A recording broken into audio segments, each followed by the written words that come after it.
हमारा आज का टॉपिक है पर्सनल गाइडेंस यानी कि व्यक्तिगत निर्देशन।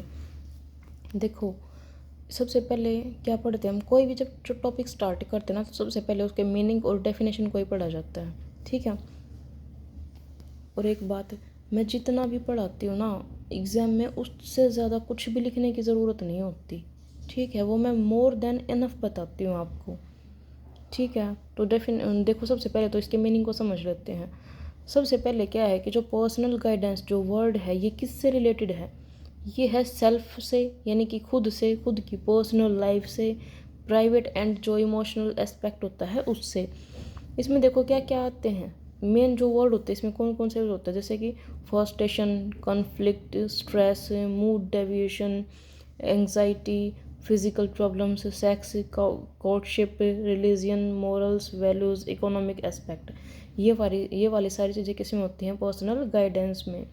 इन सारी चीज़ों से रिलेटेड गाइडेंस दी जाती है पर्सनल गाइडेंस में। अब बात जब हम डेफिनेशन की करते हैं, देखो ये मैंने जैसे ऐसे बता दिया ना, इंग्लिश में लिख दिए, वैसे जब मैं नोट्स दूंगी तो इनको हिंदी में भी लिख दूंगी सारों को। जैसे फ्रस्ट्रेशन को क्या बोलते हैं, कुंठा, ठीक है। देखो, जो मैं मेन बात जो मैं बताना चाह रही हूँ ये है कि जो आप लिखते हो ना, मैं तो आपको ऐसे लिख के बता देती हूँ हाईलाइट से करके, ये इससे में आप ऐसे लिख सकते हो कि जो पर्सनल गाइडेंस रिलेटेड टू, ऐसे एरो बना के लिख लिया, फिर नीचे वाली लाइन लिख दी। उसके बाद ये जो चीज़ें हैं ये आपको लिखनी पड़ेंगी कि जो है पर्सनल गाइडेंस में हम किस किस बारे में गाइडेंस, पर्सनल गाइडेंस में इन चीज़ों से रिलेटेड गाइडेंस होती है। फिर जब बात डेफिनेशन की करते हैं तो एक ही इम्पोर्टेंट, सबसे ज़्यादा इम्पोर्टेंट डेफिनेशन जो है पर्सनल गाइडेंस की वो है क्रो एंड ग्रो वाली। क्या डेफिनेशन है, according to crow and grow, personal guidance refer to the help, किससे किसको रेफर करता है, ये क्या होता है personal guidance, help rendered to an individual toward a better adjustment. किस चीज़ के लिए होता है, किसी भी इंडिविजुअल के लिए जब बेटर एडजस्टमेंट की बात होती है तब। इन डेवलपमेंट ऑफ, किस चीज़ के डेवलपमेंट में, एटीट्यूड के एंड बिहेवियर के, in all areas of life, life के हर एक एरिया में। देखो मेरे को नहीं लगता इससे अच्छी, इससे ज़्यादा एक्सप्लेन डेफिनेशन कोई कर सकता है इसमें।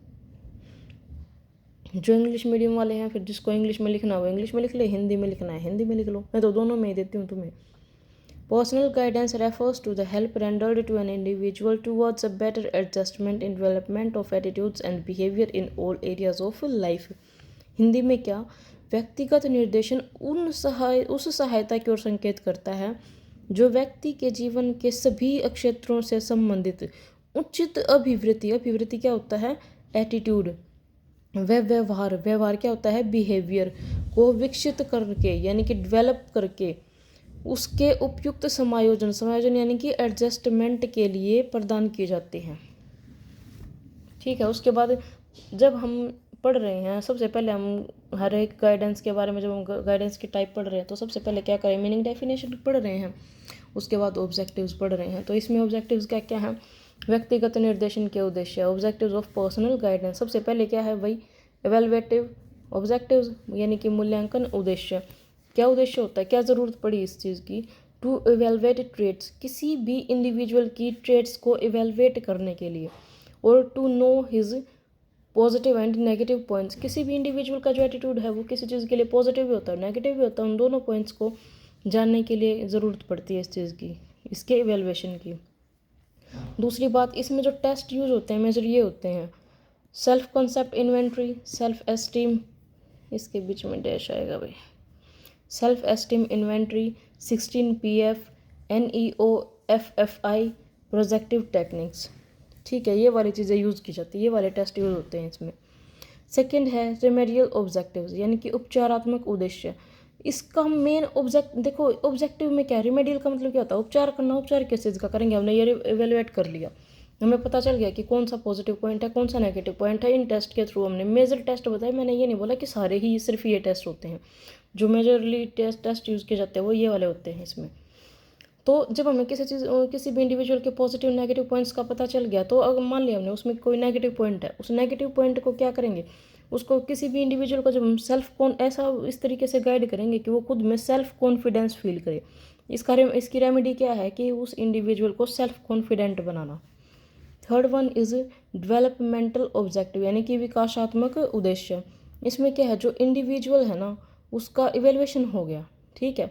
इवेल्युएशन तो हमने ऊपर ही कर लिया ये टेस्ट करके। एवेल्युएशन में क्या हुआ कि उसकी ability, capability, attitude, aptitude, interest, ये सारी चीज़ें पता चल गई। और उसका ऑब्जेक्टिव क्या था उस चीज़ के लिए, उसकी मास्टरी के लिए, यानी कि उसकी प्रोफिशेंसी के लिए। अगला क्या है, प्रिवेंटिव ऑब्जेक्टिव्स यानी कि रोकथाम उद्देश्य। अब किसी इंडिविजुअल का नेगेटिव पॉइंट हमें पता चल गया तो उसकी रोकथाम भी तो करनी पड़ेगी, उसकी प्रिवेंशन की भी तो ज़रूरत पड़ेगी। तो कोई भी इंडिविजुअल है उसको गाइड किया जाता है change life style in desired way. हमारी लाइफ जो डिज़ायर करती है, जो डिज़ायरिंग वे है हमारी लाइफ का, तो हम उसमें चेंज करें, ये गाइडेंस का काम होता है इसमें। उसके बाद है एडजस्टिव ऑब्जेक्टिव। फिर वही बात कि समायोजनात्मक उद्देश्य, एडजस्ट तो करना पड़ेगा क्योंकि हम सोशल बीइंग है और सोसाइटी में रहते हैं। तो जो इंडिविजुअल है वो सोशल बीइंग है तो उसको एडजस्ट करना पड़ेगा। क्या एडजस्ट करने के लिए कौन सी स्किल्स, किस चीज़ की रिक्वायरमेंट होती है, सोशल स्किल्स की और सेल्फ कंट्रोल की। किसी भी इंडिविजुअल के अंदर सोशल स्किल्स का होना बहुत ज़रूरी होता है। उसके साथ ही सेल्फ कंट्रोल यानी कि खुद पे कंट्रोल रखना, वो क्या बोल रहा है, क्या कहाँ जा रहा है, किससे मिल रहा है, कैसी बातें कर रहा है, हर वर्ड जो होता है, हर चीज़ बोलने से पहले सेल्फ कंट्रोल की बहुत ज़रूरत होती है। अगला क्या है, ह्यूमनाइजेशन यानी कि मानवीकरण। इसमें क्या होता है कि मानविक, देखो ह्यूमनाइजेशन की एक सीधी सी जो वर्ड पढ़ के हमें मानवीकरण पढ़ के क्या दिमाग में आता है हमारे, कि हम किसी भी चीज़ के लिए पॉजिटिव रहें। यानी कि जो हमारे कौन कौन से एथिकल, जो हमारे एथिक्स हैं, जो हमारे मोरल्स हैं, हमारी सोशल एंड रिलीजियस एटीट्यूड है हमारा, उस चीज़ के बारे में बात हो रही है यहाँ पे। अब देखो पर्सनल गाइडेंस की ज़रूरत कहाँ पे पड़ गई, नीड क्या है इसकी, व्यक्तिगत निर्देशन की आवश्यकता क्या है। सबसे पहले तो फॉर फिजिकल हेल्थ, जब इंसान खुद हेल्दी होगा, खुद का शरीर उसका ठीक होगा, तभी तो वो दूसरों का ध्यान रख पाएगा, कुछ भी अपनी लाइफ में अचीव कर पाएगा। जब फिजिकली इल है, वो बीमार है कोई भी इंसान तो क्या वो एक चीज़ पे कंसंट्रेट कर पाएगा, नहीं कर पाएगा। सेकंड क्या है, ज़ूमिंग रिस्पॉन्सिबिलिटीज़, उत्तरदायित्व संभालना। कि इंडिविजुअल, जब पर्सनल गाइडेंस का मतलब क्या है कि सिर्फ अपनी पर्सनल लाइफ से रिलेटेड, जब कोई इंसान रिस्पॉन्सिबल है ही नहीं तो वो रिस्पॉन्सिबिलिटीज़ को उठाएगा कैसे, कैसे पूरी करेगा उन रिस्पॉन्सिबिलिटीज़ को। यानी कि उस इंसान को रिस्पॉन्सिबल बनाने के लिए किस चीज़ की ज़रूरत पड़ती है, पर्सनल गाइडेंस की। अगला है सेल्फ डिसिप्लिन यानी कि आत्म अनुशासन। किसी भी इंसान को, किसी भी इंडिविजुअल को सेल्फ डिसिप्लिन में रहना बहुत ज़रूरी होता है। डिसिप्लिन खुद को रखना बहुत ज़रूरी होता है। और खुद को अगर हम अपने आप मतलब ऐसे खुद से ही सेल्फ डिसिप्लिन में नहीं रख पा रहे, खुद को सेल्फ डिसिप्लिन नहीं कर पा रहे हैं, तो हमें फिर गाइडेंस की, पर्सनल गाइडेंस की ज़रूरत पड़ती है। उसके बाद एडजस्टमेंट, फिर वही फैक्टर कि एडजस्ट करने के लिए भी हमें पर्सनल गाइडेंस की ज़रूरत पड़ती है। अगर हम खुद से एडजस्ट नहीं कर पा रहे, फिर वही इंटरेस्ट क्रिएशन, रुचि सृजनात्मक, हमारा इंटरेस्ट किस चीज़ में है, उस जो इंटरेस्ट है उसको क्रिएशन में लाना। फिर हमारी सेक्स लाइफ ये है। फिर हमारी जैसे शादी, मैरिज हो गई, शादी के लिए भी कुछ लोग ऐसे होते हैं एडजस्ट कर लेते हैं, कुछ नहीं कर पाते हैं। कुछ लोगों का जो मैरिज के लिए जो पर्सपेक्टिव वो पॉजिटिव है, कुछ का नेगेटिव है। तो इस सारी चीज़ों के लिए भी पर्सनल गाइडेंस की ज़रूरत पड़ती है। फिर है इकोनॉमिक कंडीशन एंड एम्प्लॉयमेंट, आर्थिक दशा व रोजगार।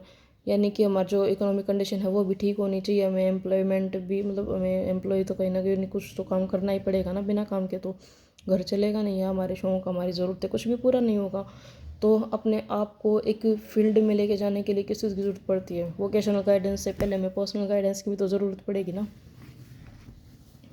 फिर है यूज़ ऑफ लेजियर टाइम, फुर्सत का उपयोग। यानी कि जब हम, जो हमारे पास लेजियर टाइम होता है उसको हम किस तरीके से यूज़ कर सकते हैं। पॉजिटिव एटीट्यूड, किसी भी चीज़ के लिए पॉजिटिव एटीट्यूड डेवलप करना, यानी कि सकारात्मक अभिवृत्ति। अभिवृत्ति क्या होती है, एटीट्यूड।